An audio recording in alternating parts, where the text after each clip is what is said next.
Andreas, how are you, mate? We haven't spoken in a while. How you doing? I'm doing great, Peter. How are you? I'm very good, thank you. Very happy because I went to Wembley last night and watched England get to a final. So I was talking to Renee about that. Renee, you well? Yeah, I'm fine. Didn't Feeling sleep good? so much last night, but that's okay. I cheat Why? for you. Because you're so nervous about England on Sunday. Not really. So listen, about a couple of years ago, I did a month of shows all about lightning, which was very cool. People loved it, but a lot has happened since then. And Renee approached us and said, "Listen, I think you should do this again." So we decided to do a week of shows, and also it's becoming more important again because, as you know, I've spent a lot of time out in El Salvador recently, and my only experience with Bitcoin there is using the Lightning Network. And I've kind of come to an understanding how in different geographies the reliance on the base chain versus the Lightning network is quite different. So I think it's a good time to revisit Lightning to talk about where we are with it. But also, I've also got a lot of new listeners now, and maybe they don't know about the Lightning network. So it'd be good to give them a primer on things. So you're both working on the Master and Lightning book. How's that going? It's going. We're in the final month, actually. So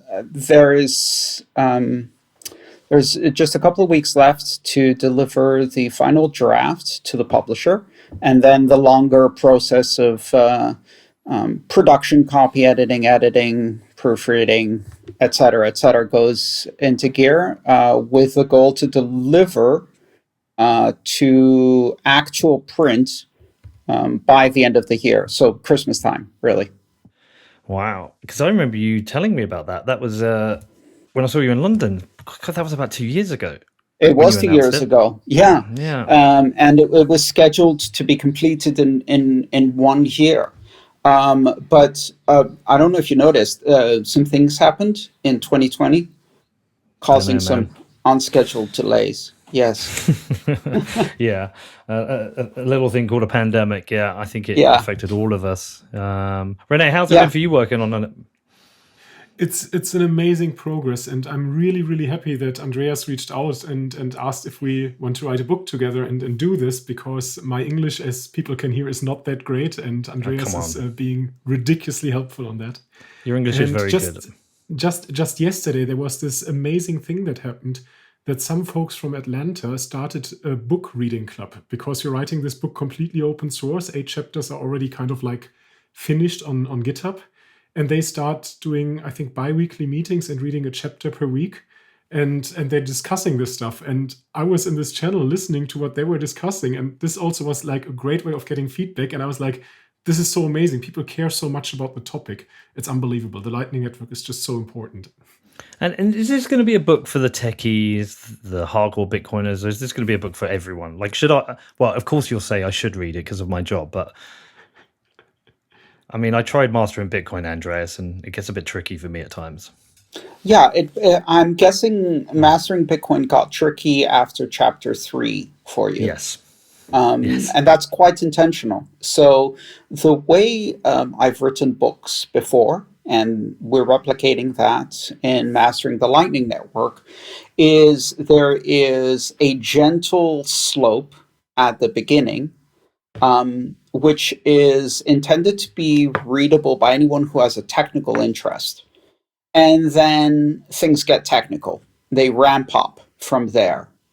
Um, Now, you can skim and get a lot of value and pick up nuances that you didn't know about by reading past the point where you are befuddled.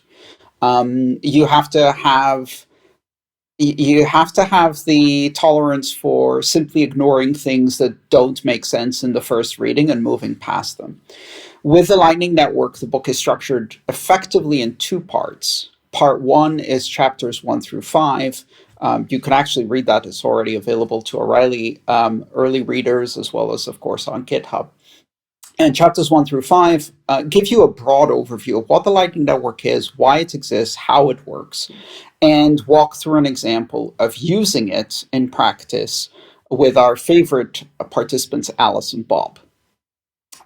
It also describes how you can run your own node and describes various software packages that can help you do that.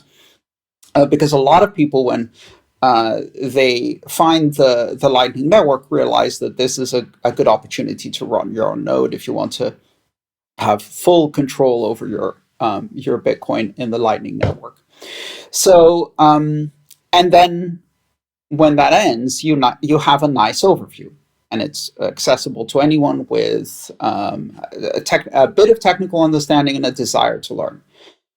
From chapter 6 onwards, we go into the architecture and how it actually works. So we start talking about how payment channels are constructed, followed by how things are routed using hash time locked contracts, how those are embedded into commitments on the channels, onion routing, pathfinding, the communications protocol, all of the nitty-gritty details. Now, that's highly technical, but again, this is designed to be a textbook that can also be used at a college level within a computer science degree, and can appeal to a developer who has a technical understanding of computer science concepts like protocols and cryptography, a basic understanding of those things, but no understanding of Lightning. In fact, we even have an appendix called Bitcoin Fundamentals Review, which teaches you only those parts of Bitcoin you need in order to understand Lightning. So you can come into this without,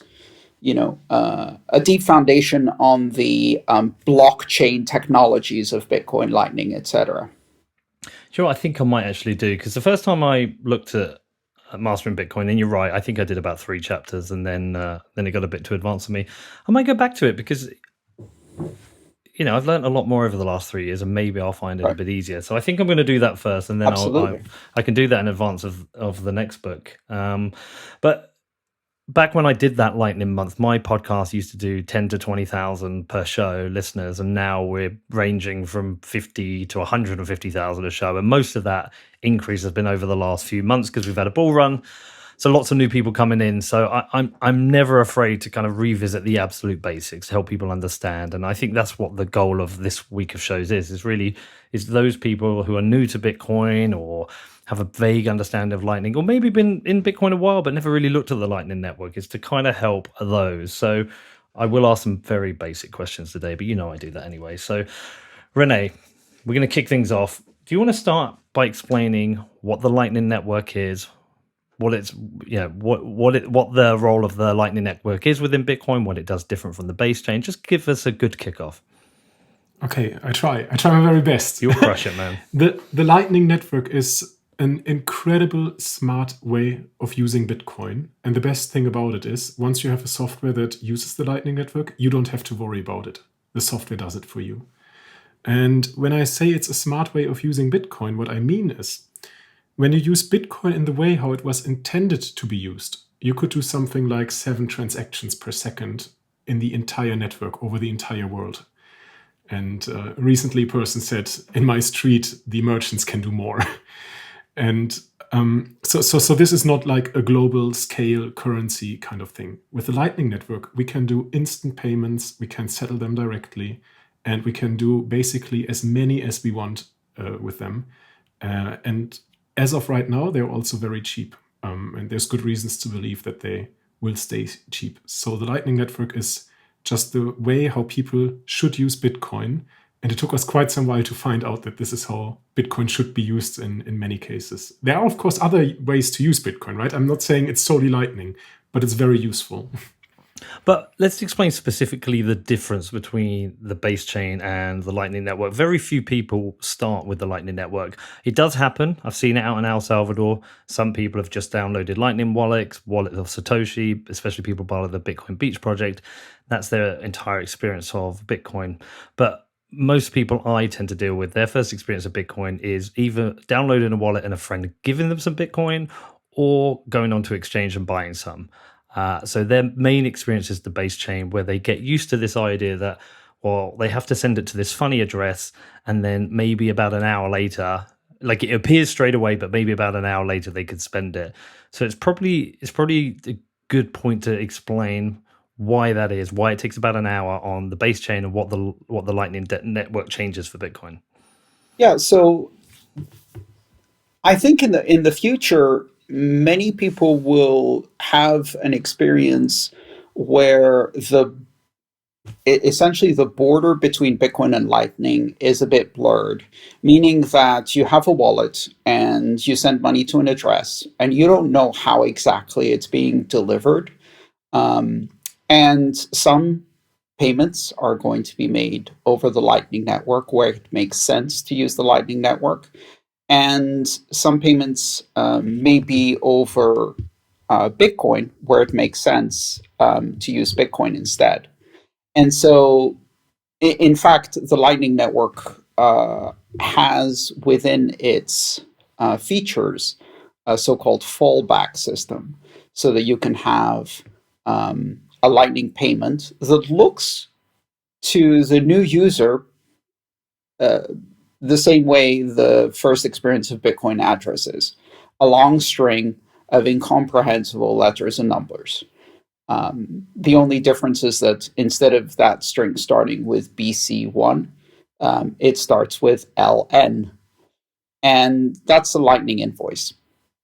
So you scan that, or you scan a QR code, and it tells you need to make a payment, and you say approved. Within that Lightning invoice, there's actually encoded, or it's possible to encode, a fallback Bitcoin address so that you can also make an on-chain payment. And in fact, I think blurring the line between on-chain and off-chain is something that would be part of the user experience, because then you have one wallet. It doesn't really tell you if your funds are on-chain or off-chain. And it juggles between on-chain and off-chain funds, manages payment channels in the background, and chooses how to make a payment. In exactly the same way that when you make a phone call today, you don't choose satellite or undersea fiber optic or microwave radio tower to decide how it's going to get to the other end. That depends on a lot of other factors that happen in the background. And the system decides for you. So I hope that the experience becomes as transparent as that. But in many ways, it's similar to Bitcoin. You have an incomprehensible string. It prompts you, do you want to send an amount to this string? You say yes, bippity boppity bop. And a second later, it's done. And unlike Bitcoin, you don't have to wait an hour. Your funds are available to the recipient and completely finalized, settled, if you like, within 1 to 2 seconds. And the fee that you pay is measured in Satoshis. And then you're like, well, how much did I pay? I paid 100 Satoshis. Well, how much is that? And then you go into some weird arithmetic and figure out that you paid 0.0003 euro, which is such a ridiculously low amount that it's basically zero. So instant, very private, final, and cheap. And that's the essence of the Lightning Network. It's a way to use Bitcoin that actually makes it really usable across a broad range of payment sizes. That's what made it so interesting for me for my last visit to El Salvador. So I went out at the start of May, like I normally did, with some dollars in my pocket because it's a dollarized country, but just out of novelty and just liking to support the local community in El Zonte, I would buy some things on the Lightning Network. But what was quite interesting, when I went back to interview the president 4 weeks later, I didn't have any dollars left and I didn't get any out. And I just used my Lightning wallet because everywhere, pretty much in El Zonte, accepted it. I did use the ATM and get some dollars out at one point, but the key thing for me is we went up to El Tunco, which is the next village up from El Zonte, and there was a coffee shop, and I ended up buying a coffee for 3 of us there. But what I realized at the time is that I can go to another country without having to withdraw money. I don't have to use my debit card, which has I think it's 2 fees. There's the exchange fee, but also there's the bank fee for using it, which sometimes can be like 50 pence or £1 or $1 just for every time I use the card. I paid virtually 0 fee, as you said, and it was virtually instant. And it just made me think at the time, as people travel more, move around the world, the more of these communities that happen, that the easier it is for someone like me to travel without even having to consider having local currencies. Yeah, I think the first time I demonstrated a Lightning payment to someone, as they held up their wallet and they were in front of the screen that was going to receive their payment, I said, before you put your finger on send, switch your gaze to the recipient screen, because if you are still looking at send, by the time you look up to the screen, it will already have arrived. That's what virtually instantaneous means. You'll miss it if you blink. Now, that's the best case scenario. Of course, there are other issues with the Lightning Network that it doesn't always work out that way. And that's one of the areas that René has been doing an enormous amount of research. Yes, René? Yeah, but I wanted to actually emphasize and stress on the instantaneous part. Because I came into Bitcoin very late, and I came actually over the Lightning Network. But of course, I had to use Bitcoin at some point in time. And I was amazed because it's this like decentralized network. It's money that is sound, right? Nobody controls it. It's amazing. But you use it, and it doesn't really feel like it's the digital money of the internet, right? You wait for your block confirmation and all these things. Right? When you use the Lightning Network, this feels like email. This feels like instant messaging, right? You do something, it's there. Right. And I mean, the story that you told right now, Peter, I don't know if you saw it. Like, I was smiling like ridiculously. It made me so happy to see that this is finally happening, because Bitcoin is just like this amazing invention, and it has to be user friendly and usable. And what you're telling me is exactly the Bitcoin story, actually, right? Integrated in Lightning. You'll be like, we have this global currency. We can go there. We can pay. We don't have to exchange. Everybody knows what it's worth to them. Right? And with Lightning, we can transact. Awesome. Well, the great thing about that, no, René, the great thing about that is, take me back to when I did that Lightning month. I did it because the show needed it and I should cover it. But I also at the time, I had my doubts on the Lightning Network. I was like, yeah, I'm sure it's cool and yeah, great. But I mean, I'm never going to really use this. I use Bitcoin to store my wealth, and I maybe we'll do some invoice on it. And occasionally I have to send somebody $1,000. I'll use the base chain. Like that, I don't see a scenario where I'm going to be using the Lightning Network. And people are like, well, no, in the future, you'll be able to go into Starbucks. I'm like, yeah, no, I won't. Look, let's be realistic. Hyper Bitcoinization isn't going to happen. Bitcoin's just going to be this, asset that some of us hold and can spend sometimes. That's obviously completely changed by my experience in El Zonte. But it's the experience has changed not because that coffee shop accepted Lightning. It's because essentially El Zonte has hyper Bitcoinized, if that's the correct way of putting it, as a community. Like I said, I think there's like one restaurant that doesn't accept it yet, and I'm sure the pressure's on them to. But because that community has, it suddenly becomes a native currency there to use. You don't have to carry dollars or your debit card. You can just wander around with your phone, and everywhere you go, you can pay. And suddenly, because I had that, that's when it ticked, okay, this works. The next interesting step is we know the government has made this massive, bold step to make it legal tender in the country. And they've enforced, we don't need to debate that now, but they've essentially written into law that every economic agent has to accept this. So now I know it doesn't matter where I go in El Salvador, all I need is a Lightning wallet, and I can pay for anything I want at any point. Yeah, and it's a bit unfortunate, as you hinted, that the showcase example is one that involves a fair degree of coercion. But that doesn't detract from the technical aspects. I think when people first encounter the Lightning Network, their immediate reaction is very similar to the first reaction to Bitcoin, which is, where's the catch? Okay, there's got to be a catch. This can't actually do what I think it seems to be doing. So the first catch is, okay, this isn't actually Bitcoin. This is some kind of custodial system. This is, and I've heard it often described as an IOU. And I think it's very important to dispel these myths. There is no Lightning coin or anything like that. You are actually using Bitcoin. You are actually conducting Bitcoin transactions. And those Bitcoin transactions exist in a consensus layer that has that is an interaction between you and whoever you're connected to with a payment channel. And essentially, we're lifting the security properties of Bitcoin up a layer and accelerating them. But you still have the same fundamental principles. The phrase that I coined, pun intended, not your keys, not your coins, applies here too.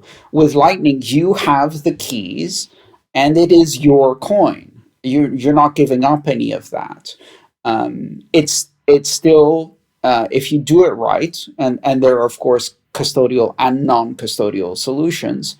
Non-custodial solutions allow you to have control over your keys, and when you have some of your Bitcoin in Lightning payment channels, it doesn't restrict your ability. Often we hear the phrase, you lock your money into a payment channel. But in fact, you're unleashing your money into a payment channel because it's far more liquid and far more useful when it can be used to make instantaneous, secure, private, and cheap payments. At some point, I envision an environment in which you would want to have all of the money that's not your retirement and savings, all of your checking account money, if you want, your spending money, in payment channels so that you can use it on the Lightning Network. And on the odd occasion where you want to do an on-chain transaction with that money, you would use a technology like Splice Out or various other submarine swaps, as they're called. But basically what you do is you make a Lightning payment to someone else, and they atomically swap that to an on-chain transaction on your behalf. Again, trustless, non-custodial, but you can actually make an on-chain payment with your Lightning money and then still keep it in a payment channel.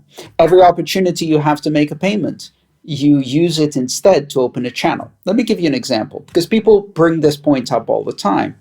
How can people open channels if opening and closing a channel costs a fee? So let's say, Peter, you come to my shop and you want to buy an awesome t-shirt that says not your keys, not your coins, because of course, why wouldn't you? And that t-shirt costs, I don't know, $20. So you can make an on-chain payment. You can make a normal Bitcoin transaction payment. And for a $20 t-shirt, depending on the fees at the time, it might be worth it. But a lot of the time, it's really not. Like if your transaction fee is going to be $3, that's a significant cost. But if you're going to incur that cost anyway, instead of buying that t-shirt with an on-chain transaction, it's better if you open a channel to my shop and make a Lightning payment. You're still going to do an on-chain transaction, only that on-chain transaction will not be for the t-shirt, it will be for establishing a channel. And if you establish a channel that's slightly bigger than the cost of the t-shirt, let's say $40, and then you make a Lightning payment over that channel to me for the t-shirt, you got your t-shirt, but now you also have a funded Lightning channel that has $20 balance on my end, $20 balance on your end. So you can now both send and receive $20 across that. And you've opened your channel. You paid the exact same fee that you would have paid to buy the t-shirt on chain. But instead, you've now put money in the Lightning Network. And your next payment to my shop is going to have zero fee and be instantaneous. Your next amount that you receive from someone else, because my shop is well connected and can route, is also going to be near zero fee and instantaneous. So every opportunity you have, whenever you're making an on-chain transaction, instead you use that opportunity to establish or close or rebalance channels. And then the on-chain is only used fundamentally either for very large wire transfers or for channel establishment, closure, and rebalancing. Or if we have a disagreement. Or if we have a disagreement. Ultimately, conflict. That's a great point, René. The Lightning Network depends on the edge case of dispute resolution between channel partners being resolved by Bitcoin as the judge through a system called penalty transactions. So if you try to cheat on the Lightning Network, I go on-chain and I take all the money. Well, we can come back to that, but it's a really good point. Is that I consider it like my Bitcoin wallet is like my bank account, and the Lightning Network is like my wallet, right? It's just my cash wallet for where I want to go out and spend money here or there. And essentially opening that first channel is like buying a wallet. I go to the shop and I'll spend $20, $30, $40 on a wallet. If I've got to open up a channel and have that on-chain fee to open it up, you don't have to open it instantly. So you could put it a few blocks down later, Yep. maybe only pay $1 or a few dollars, but then I'm open. But we have jumped forward a step. Just for people who don't understand, Renee, let's just talk a little bit about opening channels, what it actually is, that why you need to do that to be able to access and use the Lightning Network. And let's relate it back to somebody who's got a Bitcoin wallet. They want to get onto the Lightning Network. Let's talk about how they do that. What's the process? And maybe we can do this as a bit of theater between me and Renee, and Renee can demonstrate how to open a channel to me. Okay, great. I love that idea. I have to kind of like make one tiny point in between, talking about Bitcoin ownership and what it means to own Bitcoin. Because by the end of the day, we're always asking the question, who owns the Bitcoins in this payment channel, right? So in general, what we say is not your keys, not your coins, right? That's Andreas' statement, right? So that means that if I have my keys, I own these Bitcoins, right? But what happens if Andreas has the same keys? Who owns the Bitcoins now, right? And I'm not talking legally, I'm talking technically, right?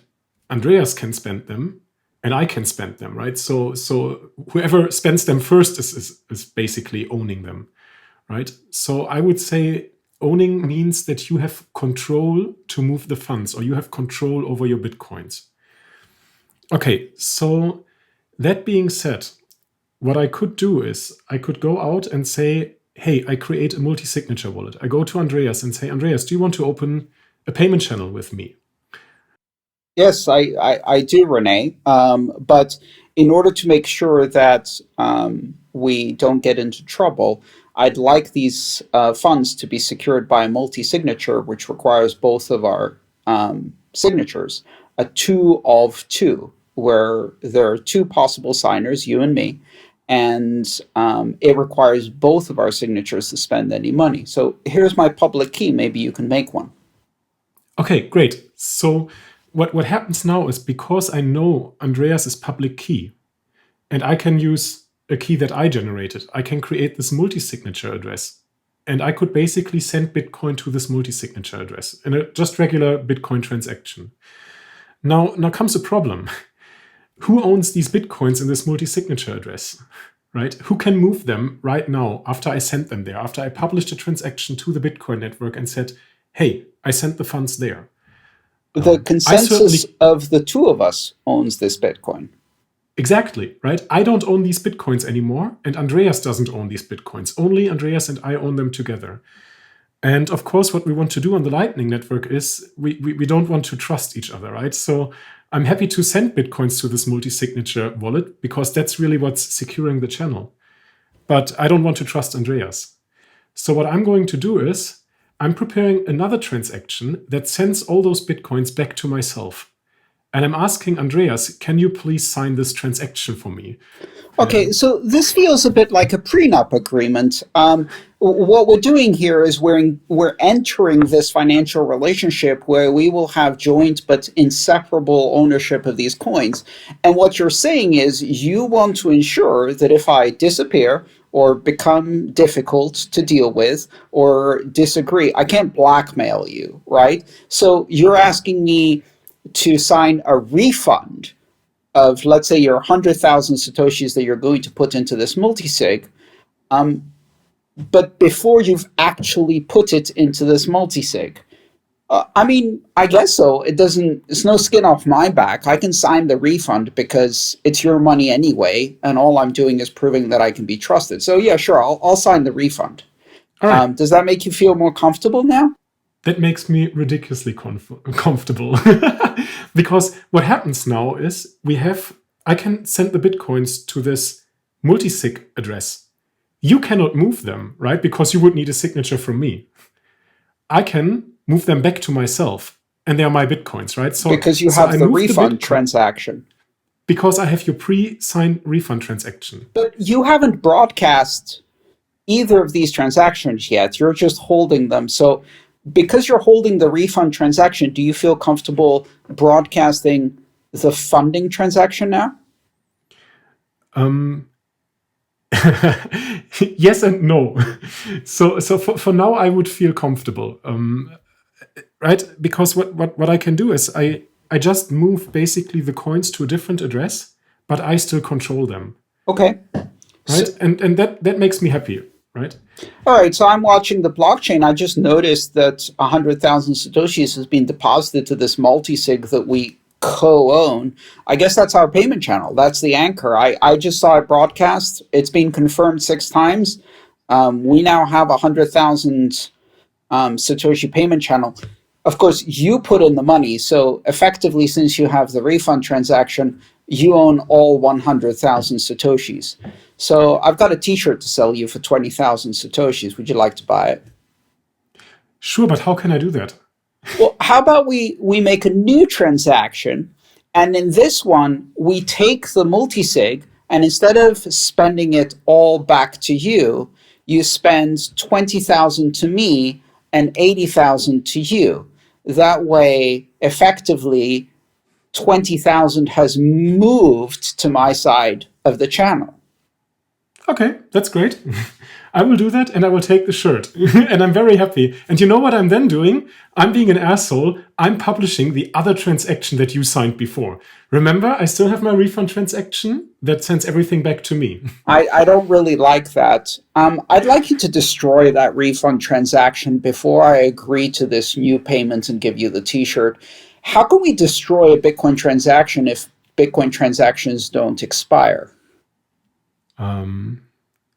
I think what we could do is we could have changed the refund transaction initially. We could have given you the chance that if I publish this transaction later, you could claim the funds that actually belong to me. Because, you know, Bitcoin has this scripting language and it's smart and it's programmable. And I could basically give you a certain time window of, let's say, a day or two.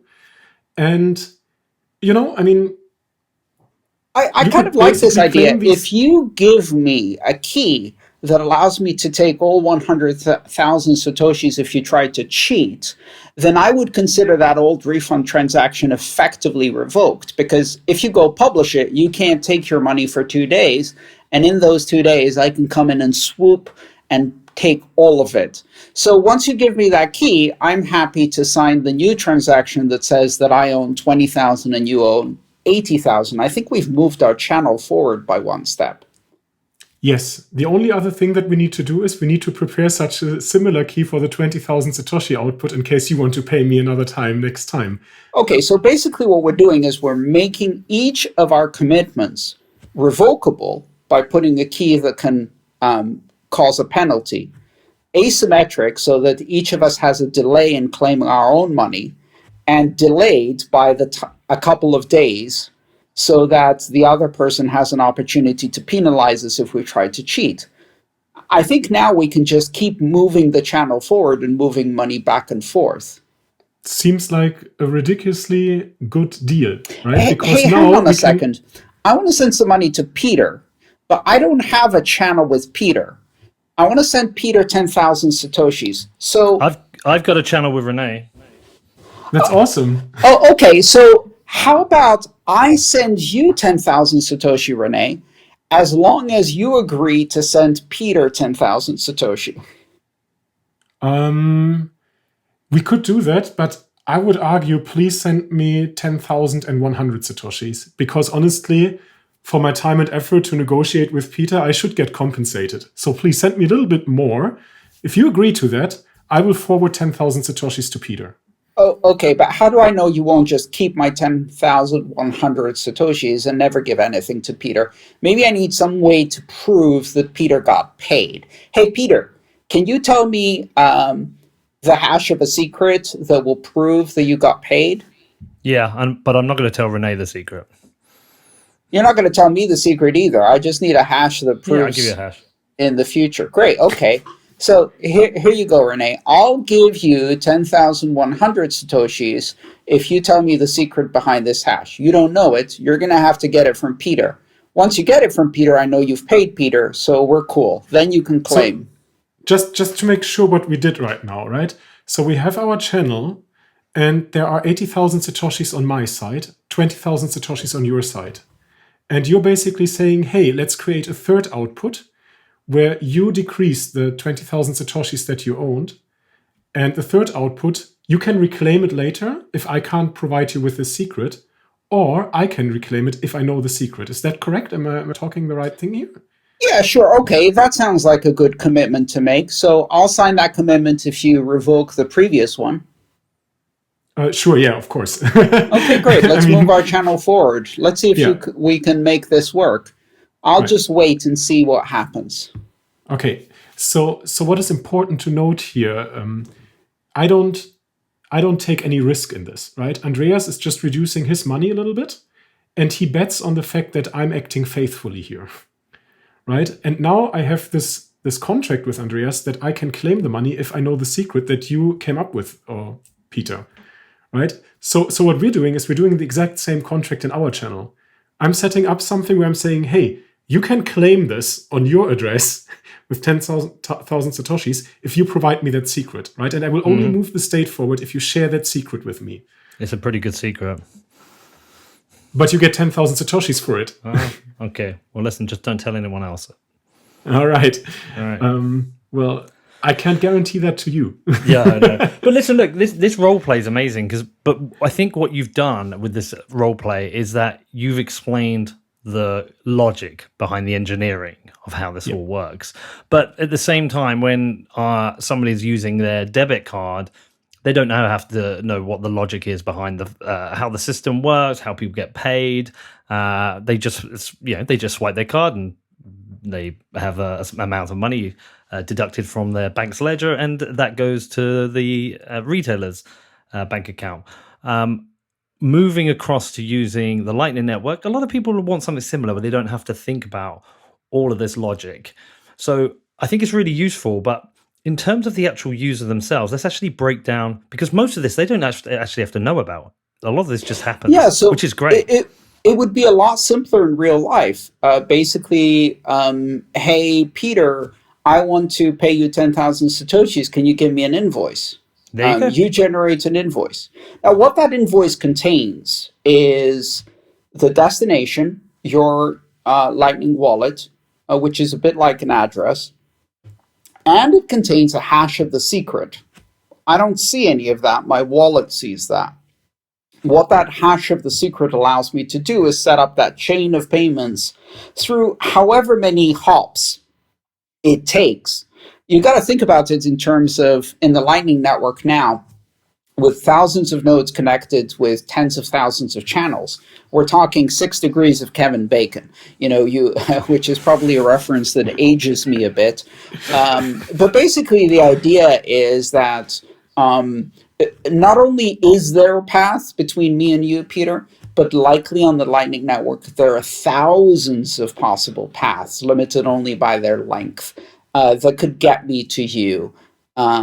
Just like when you're navigating a map in a city and I'm in one place and I want to get to another, the number of roads and paths I could pick to get to that destination is explosively complex. But all I need is one that gets me there. Well, so I think of the Lightning Network almost like a spider web. It is. And I can be one point on the spider web, and you can be another point, and Renee, and and there could be hundreds of thousands of other people. And when I send a payment from myself to one other person, the Lightning Network is just trying to find the fastest, best way to get there with the right amount of liquidity. Interestingly enough, that it's not the Lightning Network that does that, it's my wallet. Yes. So my wallet, and this is for privacy. If everybody was involved in getting the payment to you, Peter, everybody would know exactly where it came from and where it's going, which isn't so good for privacy. So instead, what happens is my wallet says, I have this invoice to pay Peter. I've been listening to the Lightning Network gossip about all of these channels, so I can build an image of this spider web in my own Lightning wallet. And I can find a way to connect these all together. I'm not entirely sure about the balances, but this path looks possible. So let me just try shooting one of these promises through that path and see if it reaches Peter. If it does, the secret is going to flow back to me and I'll know that Peter was paid. And that's what my wallet is going to do. The interesting thing is that every point on the path only knows the one before and the one after. It doesn't know how long the path is, it doesn't know who sent it, and it doesn't know who the ultimate recipient is because it can't tell. That's called onion routing. And that gives us a great degree of privacy because each person only deals with their channel partners, the channels they're connected to immediately.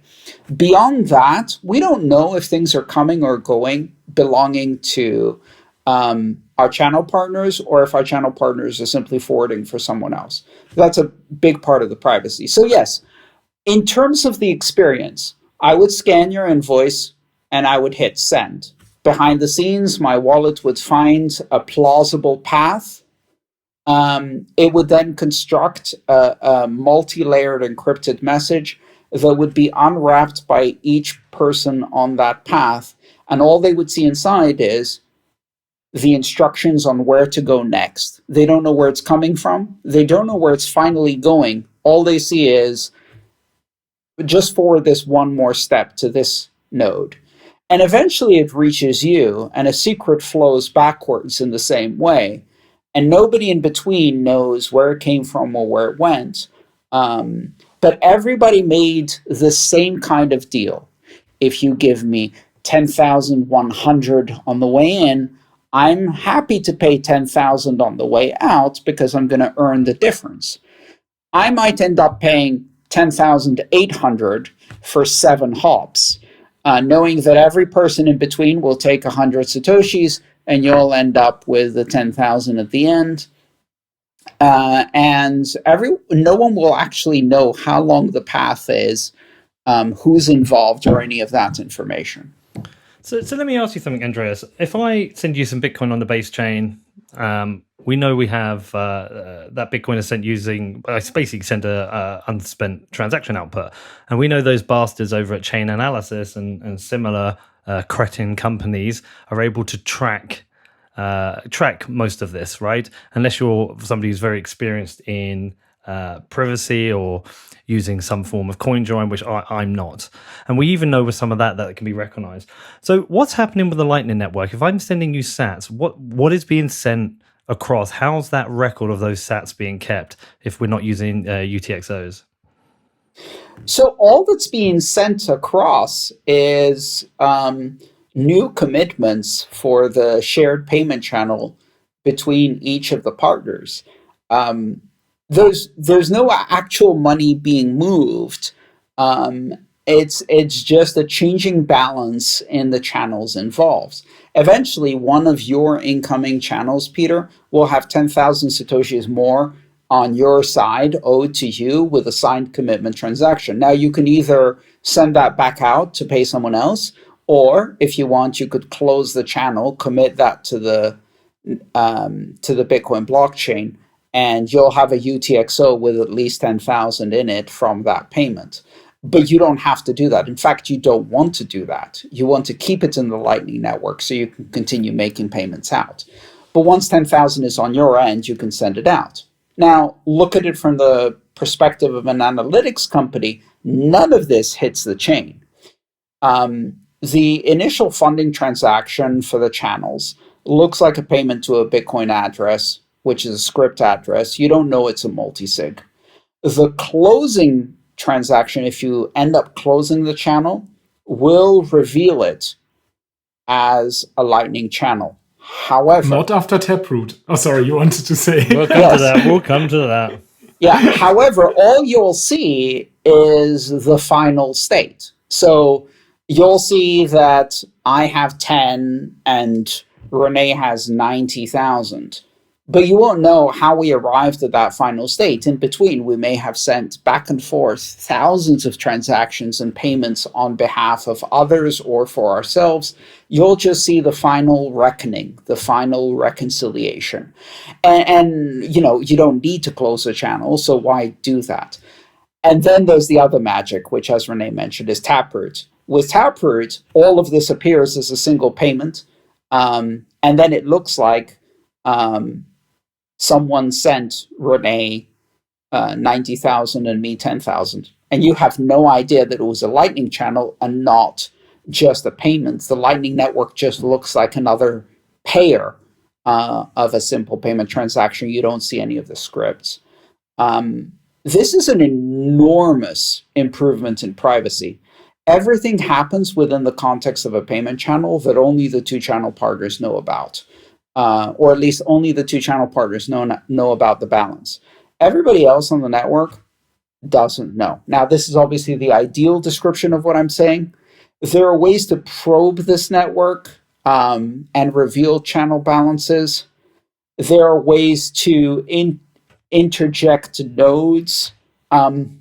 But in order to do that, you have to stake actual Bitcoin. So it's a massive increase in privacy. Is it perfect? No. But we're not going for perfect. We're going for incrementally better. And this is a massive step in the right direction.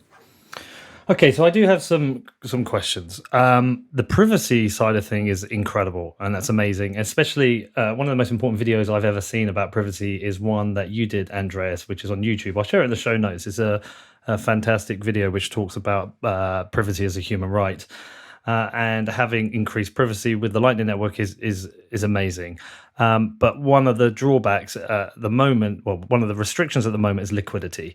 So if I want to send you $1 million of Bitcoin, Andreas, on the base chain, it's easy. I do it and it goes straight to you. It's not a problem. You'll have it in 6 confirmations. Maybe you'll wait for 10 on that size.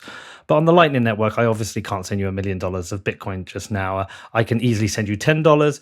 $100, I'm pretty confident it will happen, but we start getting to $200, $300, maybe $500. It starts to get a bit more complicated. Sometimes it's fail, sometimes part payments. If we get into the thousands, it becomes even more difficult. Where are we at with liquidity on the Lightning Network? What kind of progress is being made? And will it? Do you think we will have to get to the point where maybe we've got some hubs which have very high levels of liquidity to be able to route some of these payments? I'd like to pass this on to Renee by first interjecting something, which is the issue at first was channel liquidity. But as of almost a year ago, there is a technology on the Lightning Network called multi-path payments.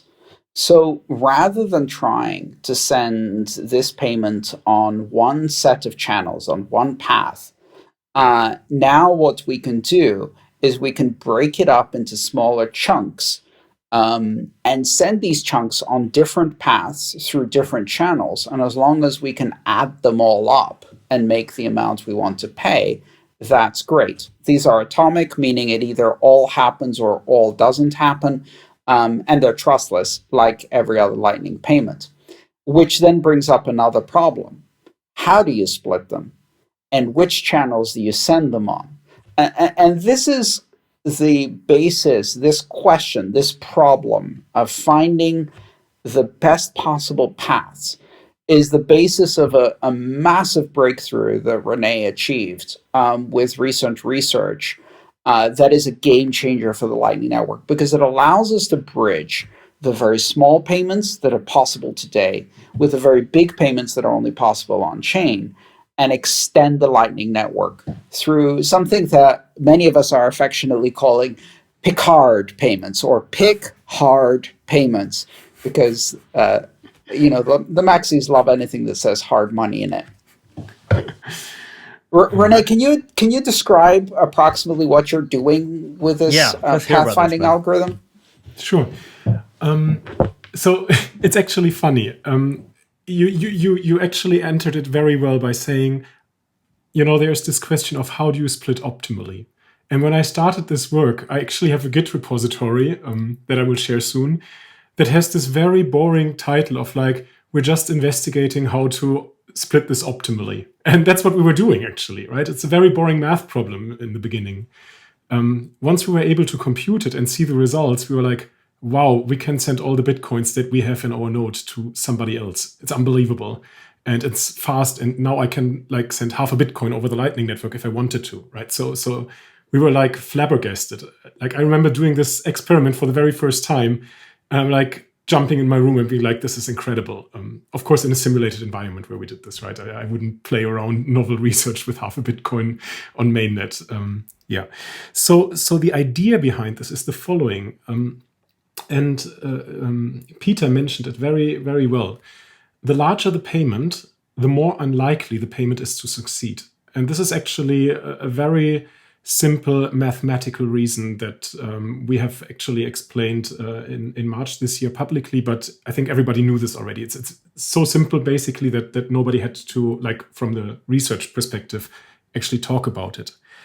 And what has been described in the literature very often is that nodes have this success rate, and the success rate drops when the payments get larger. Exactly what Peter was basically describing.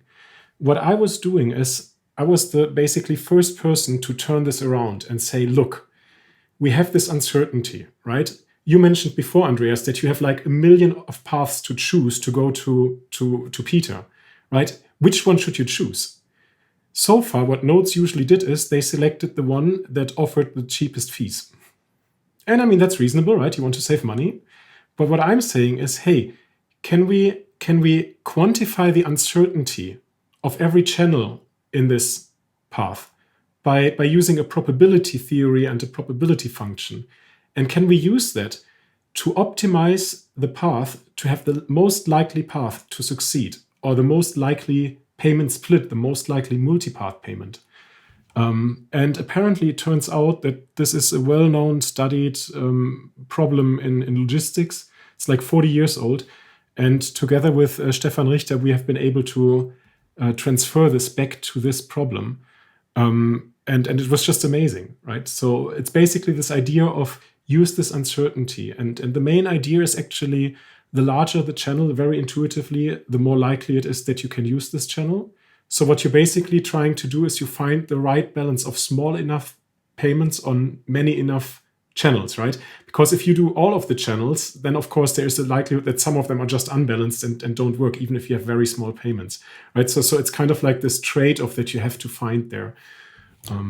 What's fascinating about this research result that really changed my perspective of the Lightning is that I thought that, okay, maybe you split it into 2 or 3 channels. But in fact, what's interesting is that this works in a process of almost spraying the payments across the Lightning Network. For the bigger amounts that René simulated, close to half a Bitcoin, I think it was 0.42. Or 0.420 if you prefer. Yeah. So what happened is we computed this thing, and spraying is a nice word. We like to call it flooding, because by the end of the day, it's a flow problem, right? What we did is we computed the split, and it was basically split this amount into 250 parts, and used 250 different paths of very tiny amounts, and sent them over to Andreas or to somebody. And when you do this MPP split and you send this out, 75% of the balance that we had in this experiment just arrived on the first attempt. And then some parts came back, right? And what we did is we used all the information that we gained with the failing onions and with the successful onions and all of this to update our uncertainty, our belief about the network. And then we tried a second round. And in the second round, to send the other 25%. So effectively what you do is you squeeze as much as you can on the first try. Whatever doesn't go through, you squeeze on the second try. And by the third try, you're down into the percentage points, base points. Yeah. So I only had to do this for 4 rounds in order to deliver a payment of size 0.4 Bitcoin on the Lightning Network. And I don't think anybody has ever done this before, unless, of course, they had like a really large Wumbo channel where they had this like direct connection and basically knew that they could send this back and forth. So allow me to answer your question directly, Peter. You asked, will this mean that large hubs with large channels win?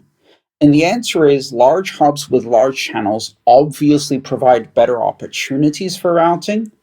But due to the ability to do multipath payments, it actually makes more sense to open with whatever balance you have several channels to several nodes to become well connected, because at the end of the day you can aggregate all of the capacity across all of these channels to flood your payment across. And if you say had a half Bitcoin that you wanted to open Lightning channels with, it's much better to open 20 or 50 channels of 1/50th of that amount than open two big ones. It's not going to make you a major routing node, but it's actually going to give you the best possible option for flooding across the network with this approach.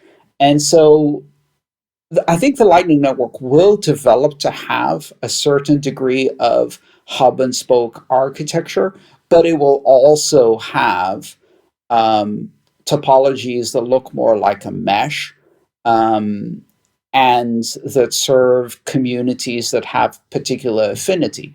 Think about the place you visited in El Salvador. They don't, for the most part, need to route outside of a cluster in the local topology. So it makes much more sense for them to be well interconnected in a mesh with a few larger channels going out for the occasional payment outside that cluster. And I think that's what you're going to see. There will be backbones, there will be hubs, but they will serve the purpose of a backbone. They won't be serving the purpose of a centralizer. They will be bridging many smaller mesh-like topologies that represent people who spend money with each other often. It elevates community spending over global spending. Right. Renee, this project, this thing you've been working on, was this the thing we had the discussion about that you're actually looking to go and work full-time on? Yeah. So I have to be very clear when we talk about these results. They are very early and preliminary results, right? What they demonstrate is that we want to think about this payment process and payment providing in this perspective, right? But as I just mentioned, I wouldn't put half a Bitcoin in a very early stage experiment on the Lightning Network. And when you actually really want to engineer this, there is a lot of things to consider. The questions that Andreas raised are there. It's like, how do nodes actually really provide their liquidity if they want to become routing nodes, right? So if you're an end user, probably like Andreas said, you just try to be well connected with your friends and your local community. But if you're a service provider, and those will also exist, right? Like the more popular or bigger nodes, right? Or the exchanges. Have different needs. Yeah, service provider, exchange, whatever, right? So they have different needs, right? So there are questions on that. And for them, this method can actually also be used to bundle payments with a technique called trampoline payments. So there's a lot of ongoing research and actual development to do this. And once I discovered this, what happened is I basically put out a tweet and said, look, I did this experiment and it's amazing. And Andreas retweeted it and was like, this is a game changer. And many people contacted me. So I pretty much talked to everybody in the industry. And you wouldn't believe how many people were offering NDAs and ridiculously high wages, shares in companies, all that stuff. And, I have to say, every person has a price somewhere, right? And I was very tempted to take one of these offers. I mean, that was so much higher than any job offer or wage that ever was offered to me. But I thought long and hard about this. By the end of the day, this technology is useful if everybody uses it and everybody knows this, right? So a service provider could make use of this and have a competitive advantage and maybe like do something like provide wallet services to exchanges who don't want to do this in-house and so on.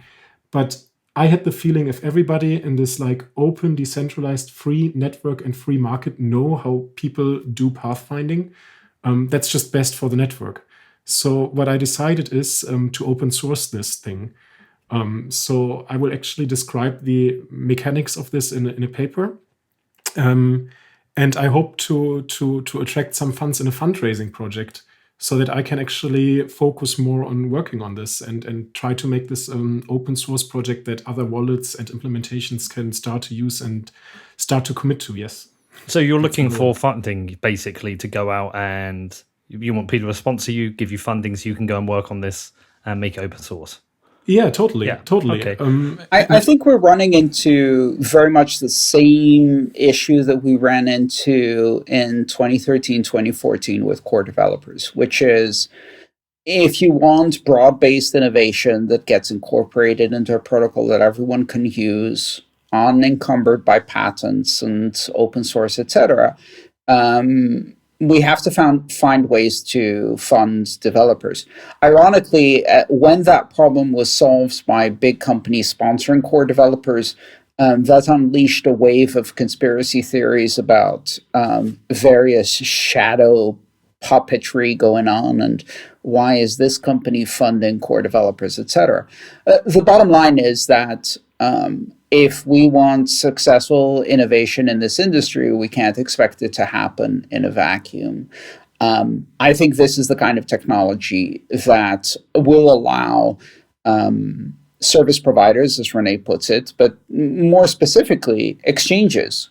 Because one of the very first ways that an end user will get a Lightning channel opened is if when they withdraw from an exchange, they don't withdraw on chain, but instead they withdraw to a Lightning wallet through a channel opened by the exchange. And that's the best possible way to do it. You're paying that fee anyway, or the exchange is.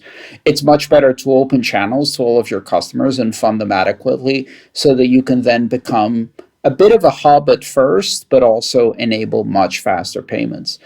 In order to do that, these exchanges need to very much up their innovation and investment in the Lightning Network. And it will pay off almost immediately because it changes the transaction fee equation. If you look at the average exchange, they pay hundreds of thousands of dollars a week in transaction fees. So this is an investment worth making. I'm hoping to see in the next era of development of Bitcoin, big service providers sponsoring with grants or various other forms, core developers in Lightning who can continue with this development in an open source fashion. Now, I can run a Patreon. René has a Patreon too, but you shouldn't have to be. You shouldn't already have to be a popular influencer to be able to deliver open source innovation. That shouldn't be the bar to be able to do this work. So that requires a bit of change in perspective. Well, listen, we spoke about this already, René. I'll donate 10,000 euros to you to get that kicked off, so that'll get you started, and then we'll put it out there. People know in the show, like, if people want to donate, how do they donate to you? There's first of all, thank you very much. It's very, very generous, and I think this is exactly what is being needed, that people actually put the money where their heart is or their mouth is and do this. They can go to my Patreon page. It's patreon.com/René Pickhardt. And I also have a domain running, donate.ln.rene-pickhardt.de. I think you're probably going to link it in the show notes because my last name is usually a little bit hard to spell. But yeah, so there will be a Bitcoin address and a possibility to also donate via Lightning. Okay, well, send me an invoice for 10,000 euros. I'll get that paid. That's a start. We'll put this in the show notes to kick it off. And also, we'll put a tweet out there and we'll get this funded. It shouldn't take too long. Yeah, and I'd be happy to match that, of course, and support this effort. Thank you so much, René. Listen, here's the thing. When it comes to strange names, I want to also put out there that in this particular show, you have two of the three authors of our upcoming book, and we're delivering that work again. As I've done in the past, and so has René, and so has our co-author Lalu, in an open source format. So the book is free to read as we write it. It's free to share. And within a year, it will also be free to reuse, commercially mash up, and do everything else you want under an open share alike Creative Commons license. The three authors of this book are all unpronounceable. Andreas Antonopoulos, Olalua Ashtokun, and René Pickhardt. Now, the two of us, we've already been introduced, but I would be remiss if I didn't, of course, mention our good friend Lalu. Olalua Ashtokun is the Chief Technology Officer of Lightning Labs, one of the leading companies in this space that has built LND, the Lightning Network daemon, and has been a technology pioneer in the space, has written and invented many things that are used on the Lightning Network. And I couldn't be happier to have this dream team of authors going forward with this book, which we will finish by the end of July, if not for any other reason that my publisher has put a wall of a deadline and threatens me if I don't. That's the Avengers of lightning people to put this book together. I think we should also mention Lalu is the fastest speaker in the world. Yes, that is true. I have to say one thing. Please allow me. This is actually one of the other reasons why I decided to do it in the open knowledge, open source way. All the stuff that I'm working on is built on the shoulders of giants, right? I joined this space in 2018. I didn't invent the Lightning Network. When I saw this technology, I thought it was just beautiful. And, those people kept that stuff as open source software. Well, I didn't have the means to tip them and say, hey, thank you. But me basically bringing my knowledge back and say, look, I open source this. That's my contribution, right? So that's a huge part of the motivation to actually say, hey, this is a giving back to the community. And people like Lalu, and I could probably name 20 other people or even more, have done such an amazing work to build this technology and think of the possibilities. It's incredible. Well, we all stand on the shoulders of giants. My podcast only happens because I get very smart people willing to give me some of their time every week to ask my dumb questions. And I'm lucky that sponsors want to pay for this. So I'm always happy to contribute. Everyone does in Bitcoin. This is a great thing. Yeah. And I think we'll get you funded. I think that's going to be very easy. Hopefully you'll get funded to a higher level than those jobs that you were offered, which I think would be super awesome. But I commend you for making open source.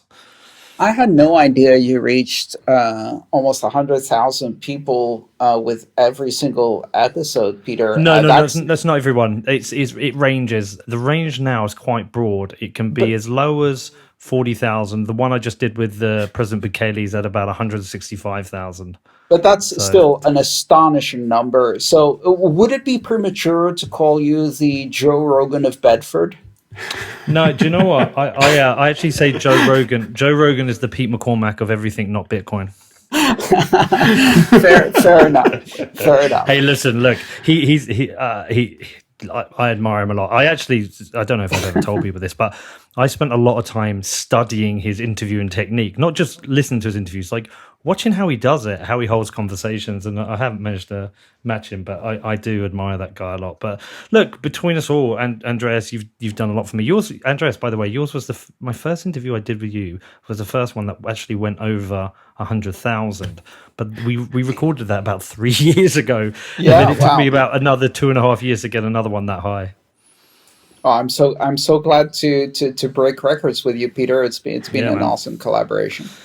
Yeah, with both of you, I appreciate both of you, everything you've done, and Peter, by the way, your special role in my breakthrough, right? You're aware of that. I told you. Yeah, it's because of Peter Risen, right? Yeah, well, of this show, right? So in this 2 years ago Lightning Week, you also invited critics of Lightning. Yeah. And he was talking about, this pathfinding problem, it's unsolvable kind of things. I don't know exactly. Yeah. And I was like, I don't believe that. And there's this XKCD comic of I can't come to you. There's somebody wrong on the internet.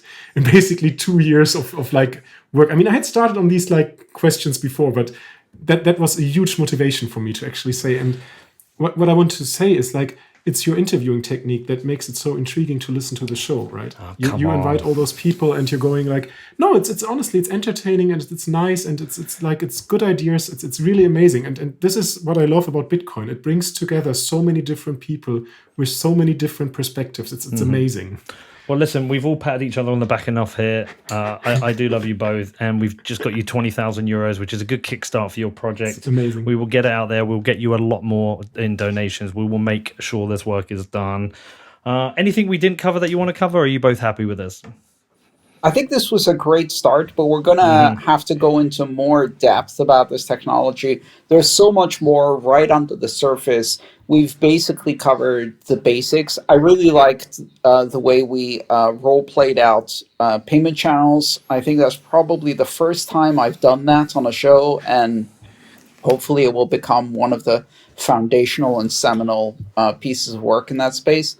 Yeah, back for more, hopefully soon.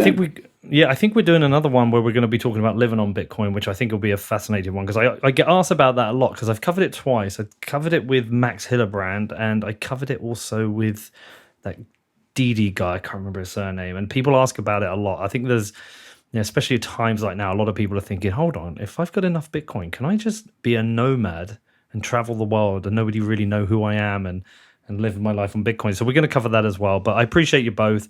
Everything we covered will be in the show notes. The open source chapters of the books, your links, your Patreons, and we will make sure we get the voice out there for you, René, to make sure you get funded. So thank you both. Appreciate this.